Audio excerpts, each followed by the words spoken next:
तो दोस्तों आज हम फिर से आपके लिए लेकर आए हैं देश दुनिया की तमाम ताजा बड़ी खबरें। सबसे पहली बड़ी खबर में आपको बताएंगे दोस्तों कि भारतीय मुसलमानों को लेकर अमेरिका से मोदी सरकार को लगा तगड़ा झटका। अमेरिका ने माना भारत में मुसलमानों को पीटा जाता है, उनकी मस्जिदें तोड़ी जाती हैं, भारत में मुसलमानों पर किया जाता है मोदी राज में अत्याचार। इजराइल पर हमला करने के बाद ईरान ने जारी की अपनी hit list. Israeli PM Netanyahu top पर, 10 अन्य नेताओं के नाम भी शामिल। अब ईरान इनकी करेगा हत्या। इराक, कुवैत समेत 15 मुस्लिम देशों को हलाल मीट एक्सपोर्ट करेगी मोदी सरकार। देश में सर्टिफिकेट पर मचा हुआ है बवाल। हिजबुल्लाह चीफ हसन नसरुल्लाह की मौत पर असम के सीएम हेमंत बिस्वा शर्मा ने जताई खुशी। कहा भगवान इजराइल को शक्ति दे कि वह सारे नसरुल्लाहों को खत्म कर दे। इजराइल ईरान में जंग हुई तो भारत में ये सामान हो जाएंगे महंगे। फटाफट देख लें पूरी लिस्ट। हरियाणा में कांग्रेस पार्टी ने पलट दिया पूरा गेम। बीजेपी का खत्म हो गया मुद्दा, अब हरियाणा में बनेगी कांग्रेस की सरकार। तो दोस्तों सभी खबरों को आपको एक एक कर बताने वाले हैं। वीडियो को लाइक कर चैनल को सब्सक्राइब कर दें। इसी बीच पर तो दोस्तों अगली खबर की ओर तो मुसलमानों को लेकर अमेरिका से मोदी सरकार को लगा तगड़ा झटका। अमेरिका ने माना मोदी के राज में मुसलमानों को भारत में पीटा गया, मस्जिदें तोड़ी गई, भारत में मुसलमानों के साथ हो रहा है अत्याचार। दोस्तों आपको बता दें कि भारतीय मुसलमानों को लेकर अमेरिका से मोदी सरकार को तगड़ा झटका लगा है।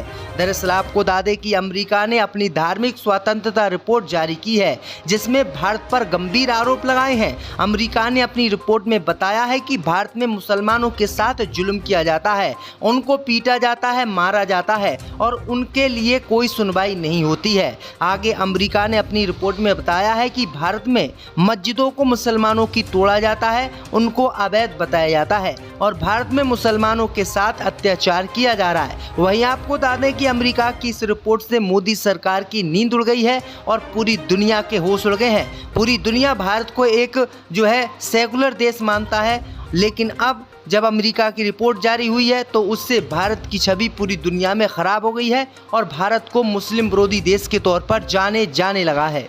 इसी बीच पर तो दोस्तों अगली खबर की ओर तो इजराइल पर हमला करने के बाद ईरान ने जारी की अपनी hit list. Israeli PM Netanyahu top पर। दोस्तों आपको बता दें कि इजराइल पर हमला करने के बाद ईरान ने अपनी हेड लिस्ट जारी की है। इस लिस्ट में इजराइल के प्रधानमंत्री नेतन्याहू को सबसे पहले निशाना बनाने की बात कही गई है। इस सूची में इजराइल के प्रधानमंत्री बेंजामिन नेतन्याहू, रक्षा मंत्री और सेना प्रमुख हर्ली सहित 11 प्रमुख इजरायली नेताओं के नाम शामिल हैं। ईरान ने इस लिस्ट को हिब्रू और अंग्रेजी दोनों भाषाओं में जारी किया है और इसे इजरायली आतंकवादियों के खात्मे की लिस्ट के रूप में पेश किया है। दरअसल आपको बता दें कि ईरान ने इजराइल पर जब से हमला किया है तब से इजराइल की हवा टाइट है और इजराइल ने अभी तक ईरान पर पलटवार नहीं किया है। इसी बीच पर तो दोस्तों अगली खबर की ओर तो हरियाणा विधानसभा चुनाव में कांग्रेस ने पलट दिया पूरा गेम, भाजपा हुई पस्त। दोस्तों आपको बता दें कि हरियाणा विधानसभा चुनाव के लिए आज प्रचार का आखिरी दिन था। आखिरी दिन कांग्रेस पार्टी ने भारतीय जनता पार्टी को तगड़ा झटका देकर पूरा गेम पलट दिया, जिसके बाद भाजपा की नींद उड़ गई। दरअसल आपको बता दें कि पूर्व सांसद और 1 घंटे पहले तक बीजेपी का प्रचार कर रहे अशोक तंवर कांग्रेस पार्टी में अचानक शामिल हो गए। वहीं आपको बता दें कि उनके शामिल होने के बाद बीजेपी की नींद उड़ गई। दरअसल आपको बता दें कि हरियाणा विधानसभा चुनाव में इस समय कांग्रेस पार्टी की आंधी चल रही है और भाजपा कांग्रेस के सामने कहीं भी नहीं टिक पा रही है और अब बीजेपी के बड़े बड़े नेता कांग्रेस पार्टी में अचानक शामिल हो रहे हैं, जिससे हरियाणा विधानसभा चुनाव का पूरा गेम ही पलट गया है और भाजपा पूरी तरीके से अब हरियाणा में हारने जा रही है। इसी बीच पर तो दोस्तों अगली खबर की ओर तो ईरान, इराक, कुवैत समेत 15 देशों को हलाल मीट एक्सपोर्ट करेगा भारत। दोस्तों आपको बता दें कि हलाल मांस को लेकर भारत समेत दुनिया में अक्सर विवाद चलता रहता है।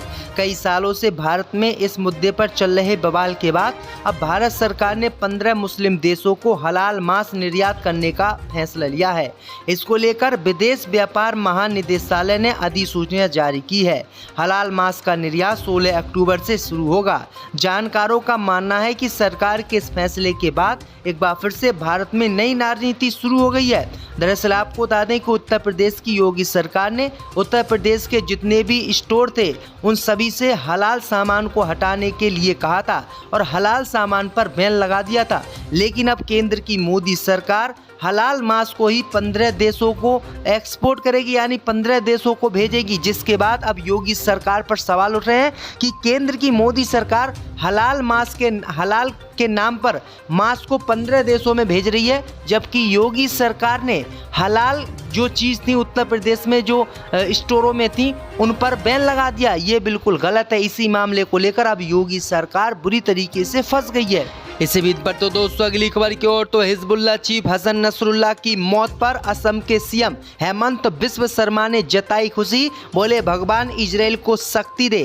दोस्तों आपको बता दें कि इजराइल और ईरान के बीच छिड़ी जंग की गूंज अब हरियाणा विधानसभा चुनाव में भी सुनाई देने लगी है। भारतीय जनता पार्टी के वरिष्ठ नेता और असम के मुख्यमंत्री हेमंत बिस्व शर्मा ने गुरुवार को पलवल की एक रैली के दौरान हिजबुल्लाह प्रमुख हसन नसरुल्लाह के मारे जाने का जिक्र किया और उनकी मौत पर खुशी जताई। इसके साथ ही उन्होंने इजराइल का समर्थन करते हुए कहा कि भगवान इजराइल को शक्ति दे और हम प्रार्थना करते हैं कि ऐसे हिजबुल्लाह प्रमुख हसन नसरुल्लाह को इजराइल मार गिराए। इसी के दौरान उन्होंने कहा कि अगर हरियाणा में कांग्रेस की सरकार बनी तो पाकिस्तान जिंदाबाद के नारे बुलंद होंगे और हिंदुओं को यहां से बाहर निकाला जाएगा।